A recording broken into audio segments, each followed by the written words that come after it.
آج ہم green entertainment کے ڈرامہ سیریل دنیا پور کے بارے میں بات کریں گے۔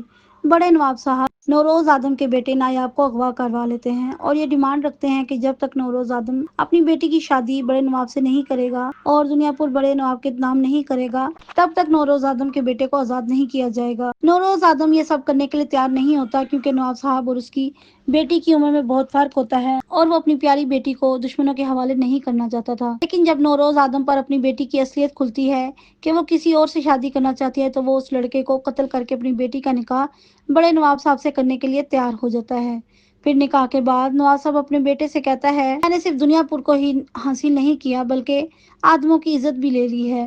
نکاح کے بعد جب نوروز آدم اپنے بیٹے کی آزادی کا کہتا ہے تو نواب صاحب اسے اگلے دن گھر بھیجنے کا وعدہ کر لیتا ہے۔ نوروز کا بھائی اس بات پر شور کرتا ہے اور اس دوران دونوں فریقوں کی آپس میں لڑائی ہو جاتی ہے اور اس لڑائی میں نوروز آدم کا قتل ہو جاتا ہے۔ اور دوسری طرف بڑے نواب صاحب کی بیٹی انا جب یہ سب دیکھتی ہے اور یہ سوچ کے شرمندہ ہوتی ہے کہ میں ان جاہل لوگوں میں پیدا ہوئی ہوں، لیکن وہ یہ فیصلہ کر لیتی ہے کہ اب ان لوگوں میں رہ کر جہالت ختم کروں گی اور نوروز آدم کی بیٹی کو اس کا حق دلاؤں گی۔ پھر نوروز کے قتل کے بعد نوروز کا بیٹا نایاب انتقام کی آگ میں جل رہا ہوتا ہے اور اس بات کا تہیہ کر لیتا ہے کہ نواب صاحب کے خاندان کا ایک فرد بھی زندہ نہیں چھوڑوں گا۔ اگر ویڈیو پسند آئے تو چینل کو سبسکرائب اور ویڈیو کو لائک اینڈ شیئر کرنا مت بھولے گا۔ شکریہ۔